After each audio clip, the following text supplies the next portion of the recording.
Welcome back, YouTube fam, and if you're new here, welcome. I am Nalia. I want to talk about the mindset shift that I am going into 2025 with and to help you out as well. So I'm going to share some tips and we're going to chat about how to make the most of what you have work for you instead of being out here trying to do more, get more, be more, and ending up totally exhausted. One of my favorite sayings when I was in martial arts was, a black belt is just a white belt that never gave up. What they're trying to instill in us was, it's not about being perfect. It's not about being the best. It's not about having all these innate natural abilities that everyone else doesn't have. It's about who is persistent, who perseveres, who will keep getting up every time you're knocked down. The first thing, I want you to pause the video in a second and jot down some of your assets. What are the things of value that you have, that you bring to the table? Skills, attitudes, experiences, resources, networks, all of those things. So go ahead and pause the video. Now you have your list of all of your assets. Notice I did not ask you to write down your deficits, okay? We are not focused on that. We are only focused on the things that you have control over. Now I want you to take a moment and think about just one of your New Year's goals. It does help if you can distill it down to something that's like an actionable thing. But if it's broad, that's okay. All right. So take another moment, pause this video, and come right back. Now, jot down some small incremental changes that you can make that would actually help you to achieve your goal. Tangible things that you can do that are within your control. I don't want you to write down anything that's going to overwhelm you. For example, I started doing face yoga. I do 5 minutes maybe a day. And sometimes I miss a day. That's okay. I go back the next day. I do 5 minutes. Why? Because I know I can do 5 minutes. I'm not going to do 30 minutes. I'm not going to do 20 minutes. I'm not going to do 15 minutes, but I can do 5. Jot down some things that you know you could work into your routine that would help you to achieve this one goal that we're focused on. Hopefully you came up with some things. So pick one, just one of those little incremental changes for January, one for February, for March. That gives you a month to try to build that in. I was just talking about how I'm doing that with my health. I'm making little changes each month, and then it gives me the entire month to try to turn it into a habit. Now, if I get to the end of the month and I feel like, I missed probably more days than I actually integrated it, I'll just push things out if I feel that I need to, because again, we don't want to create anxiety or overwhelm ourselves. The point is for us to actually be able to integrate this into our life versus just giving up and getting frustrated. I know you're probably like, wait, totally different haircut. Yes, I just got my hair done and popped back to finish this video out for you. I realize that some of you are probably like, okay, I really actually don't have enough. You're telling me to work with what I have, but I am struggling with things. I get that. There are going to be times where, yes, we literally are struggling to get to a place of what we need.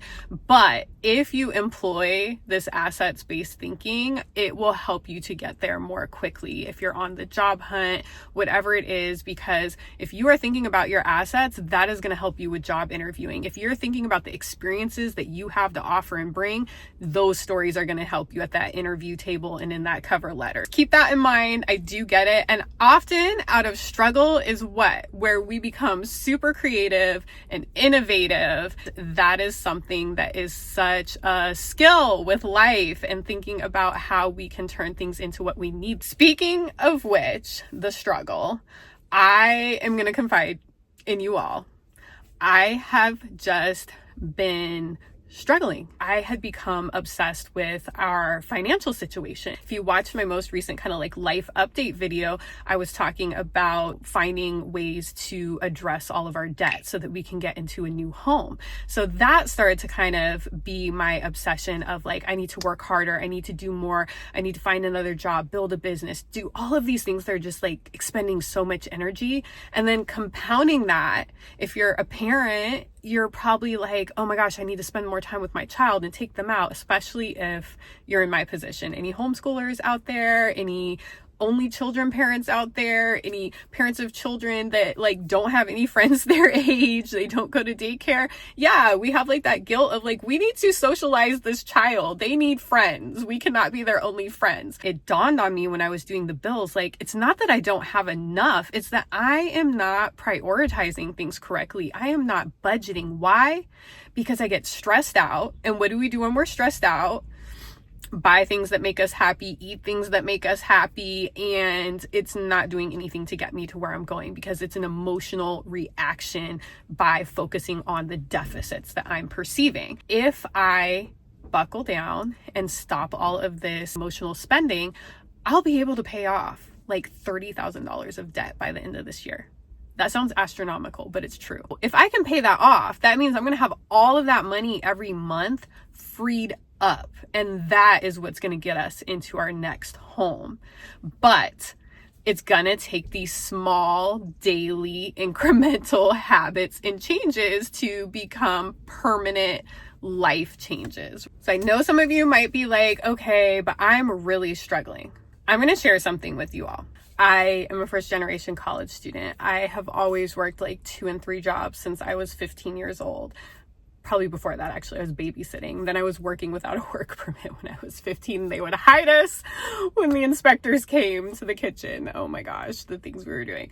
So I get it. I understand working overtime. I understand working 2 and 3 jobs. I understand going to college. I understand taking years off of college because you can't afford to go to college. I understand having a car breaking down all the time and trying to figure out how you can find just enough money to fix it so you can keep going to work or keep going to school. I decided to get a divorce, and it was a decision that needed to be made. It was also a decision that left me with a lot of debt. I am still paying off my former spouse's debt. It was not mine, it was theirs. But the way things worked out, sometimes you just have to take the L for the greater good so that everybody can just move on. You know, there are just some things that it is not worth continuing in stress and unhappiness and just saying, you know what, money is money. I can make it back. I need peace in my life. And that's what I chose to do. Sometimes I would still get hung up on that. Like, you know, I wouldn't be in this position if my former spouse didn't put me in this position.